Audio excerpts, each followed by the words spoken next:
something like 1984 could actually happen.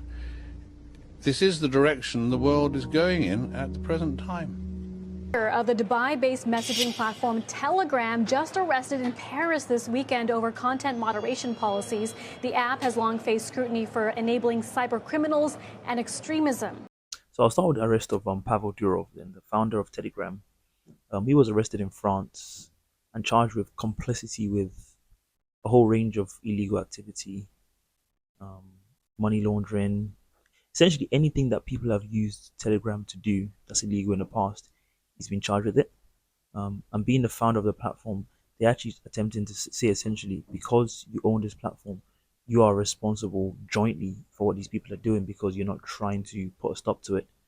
I think in the past, governments have tried to say, I guess the arguments that social media platforms have made is that we're a platform, we just provide, again, a platform for people to come and say whatever it is they want to say. It's not up to us to be enforcing the law on these platforms. But initially, obviously, the pushback was like, there are things that are clearly harmful that you should be enforcing.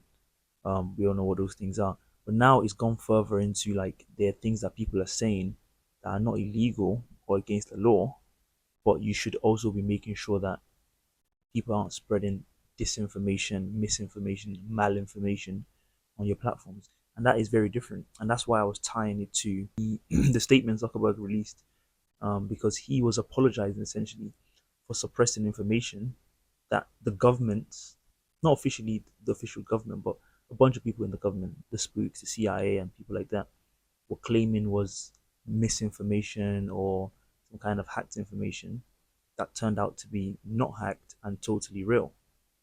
So that exposes the danger of trying to have social media companies be in the business of determining what's true and what's false. And in Zuckerberg case, actually, the information they suppressed was to do with a laptop that Biden's son had, and had a lot of damaging information that exposed the fact that Biden was essentially selling his influence as vice president in Ukraine. Now, even if that information was hacked by Russia and then given to someone to publish, it shouldn't really matter. The point is whether or not the information is true or false. And for the social media company like Facebook and Twitter to be in the business of deciding that, well, because this information is X, Y, and Z, we're going to actually limit people seeing it. And also, not only that, all the news outlets like CNN, MSNBC, all the major ones, they refused to cover the content of the laptop because they also took the same position. So there was an information blackout on information on news that was extremely critical to people's decisions in their democracy. Now that's ironic because the whole point that they make about disinformation, these liars that want to censor the internet, what they say is that, oh, we can't have this type of information because it might damage our democracy. It might lead to people trying to manipulate our democracy from the outside. But they manipulated the democracy by trying to prevent information that the voters had a right to see. And this exactly is what happens when we give these people this power. So part of what I'm trying to talk about today is the fact that I think young people need to factor the principle of free speech more into our values. I don't think it's something that we take seriously or really consider. If you speak to most people and say, what are your top 5 political issues, I think most people wouldn't really say free speech. And I think that's a problem. And so if you reflect on things that have happened in the past that you might remember as a young person, so COVID, or what we're having now with Israel-Palestine and that war, if you think about your positions and the kind of things you think and want to say, and then you compare it to what the government wants you to say or wants you to think or wants to try and push as the truth, you clearly see that there's a dichotomy in that narrative, isn't it? When it came to COVID, all we were told was that the vaccines are extremely safe. Vaccines are going to prevent people from getting the infection. They're going to prevent people from passing it on. They're going to reduce the mortality rate. Now we know that all those things were false. But when people was expressing opinions against any of these, the government pressured social media companies to censor them. So you might be one of those people that said something about, well, I'm not sure about this. It's experimental. They did it really fast. I don't need it as a young person. A lot of that you were true, like that was 100% correct. But Instagram can suppress your content or your opinion, your voice, because the government is saying something differently, and they're saying the government decides what the truth is. Now we know that the government is deciding what the truth is, and they were lying. So even if it doesn't affect you in a material way, I think as a principle, you should just oppose that. Not only the fact that they have a history of lying so many times, but because what they're trying to do is now criminalize your own opinion. And we see it with Israel Palestine today. I don't know if you guys remember when the marches were going on in London every weekend. You had people like Suella Braverman coming out and calling them hate marches. The reason why she used that phrasing was very specific. Is because she was trying to equate those marches and people speaking up in solidarity for the Palestinians to hate speech.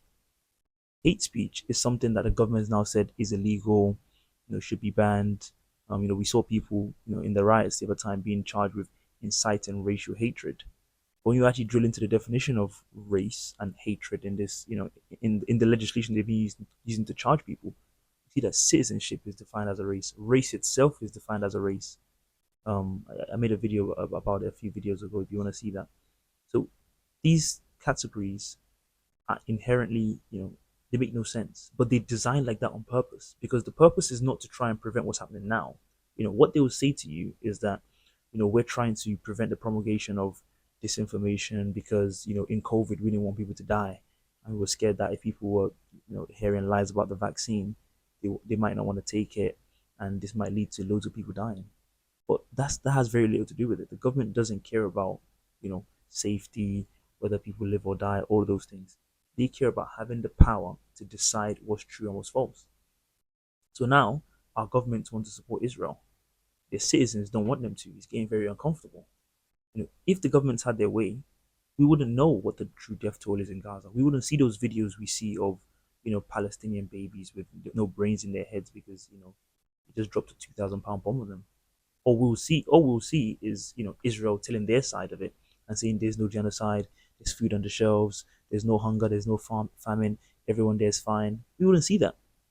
That's literally what they would want because the fact that we're seeing stuff that goes against what they want to tell us is very uncomfortable to them.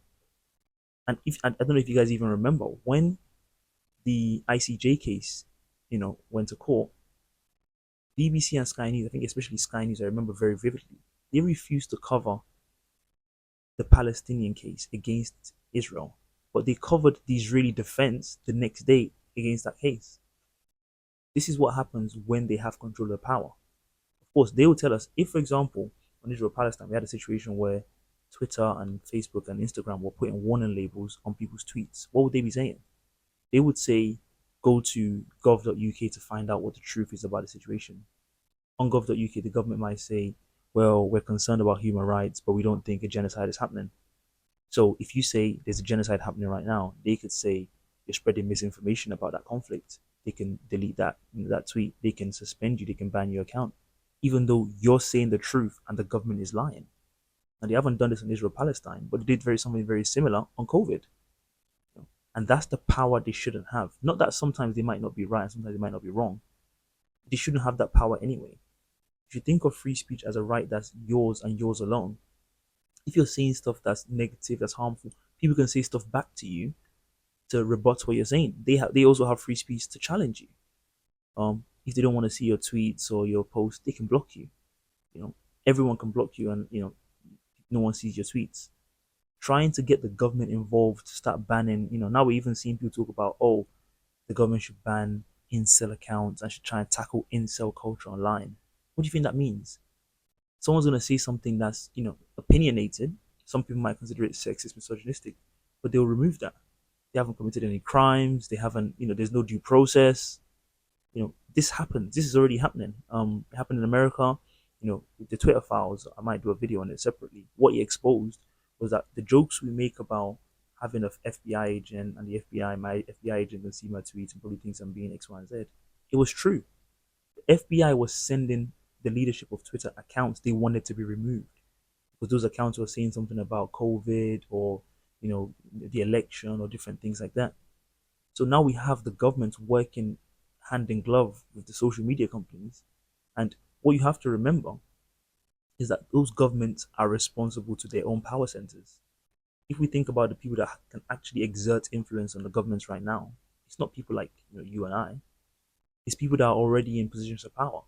And what kind of things do those people, what kind of interests do those people want to see? You know, if Netanyahu had his way, none of us would be able to say what we're saying on social media about him or Israel. We already see it right now with Elon Musk. If you say something too critical about Israel, people have been suspended for that. Now imagine that power, but not only applying to Israel Palestine, where some people might not have much of an opinion. That's fair enough. But on things that you care about, local things, on I don't know the issue of race relations in the UK, on how minorities are treated, or on anything you care about. Imagine if the government now had the power to enforce the same thing that the Israelis are able to enforce against the Palestinians. Imagine if they had the power to enforce that against you. You should just oppose that, even if that you don't ever think you find yourself in that situation. It's a matter of principle. I think the way to always think about issues of rights, where sometimes you might need the rights to be limited because it can help you in terms of safety or protection, is two things. I'd say first, always remember that the government don't give a fuck about safety. They don't care about whether or not this is going to improve safety or make people more safe. Also, secondly, think about this analogy. If you were someone who feels that you're extremely vulnerable, and the government gave you the option of having a policeman follow you around 24/7, and they said, well, you're not going to have any privacy, but at least you can be 100% sure that no harm is going to befall you. I think most people would just reject that, because first of all, you want your privacy, but secondly, what we've seen in the past few years, for example, is that the police themselves have been involved in committing very high profile crimes. So the fact that you would even think to trust them and say, just because they're this authority, then they're definitely going to have my best interest at heart, has just been shown time and time again to be wrong. So I think that's kind of where I'm going with this. And I think ultimately we all should reflect on that and try and incorporate that as a core value.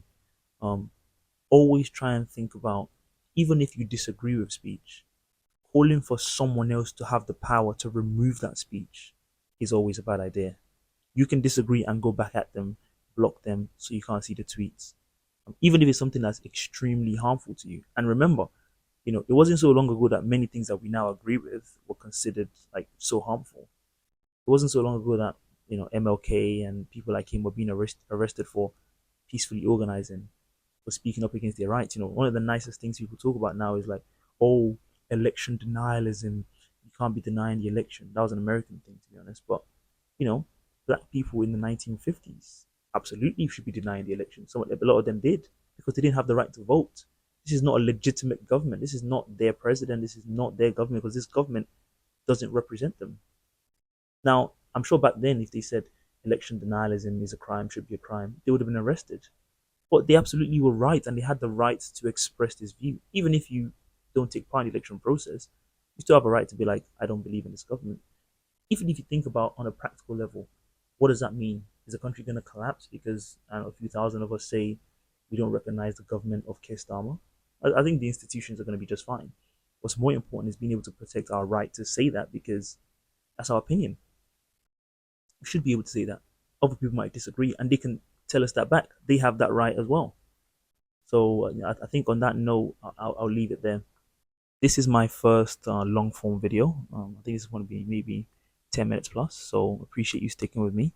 Hope you found it informative, insightful. Hope it's been able to inform some of your views as well. Like I said, I think free speech is something that we should all try and incorporate as a core value. When you're listing your top 5 things that matter to you from a maybe socio-political point of view, free speech should definitely be one of them, because it is a right that is kind of the foundation of all the other rights we have. And a lot of you know the fact that the story that a lot of the rights we have came from struggle. One of the first ways you struggle is you voice that opinion. You say, I want women to have rights. I want black people to be equal to white people. I want many other things. Insert whatever you want. I want free education. I want access to healthcare. I want access to reproductive rights. All those things come from saying it out loud. And I know it sounds a bit dramatic, but when you lose the ability to say those things out loud, you can see how that can directly result in your rights being taken away. So yeah, on that note, thank you for watching, and I'll speak to you guys soon on the next War in the World Weekly Update.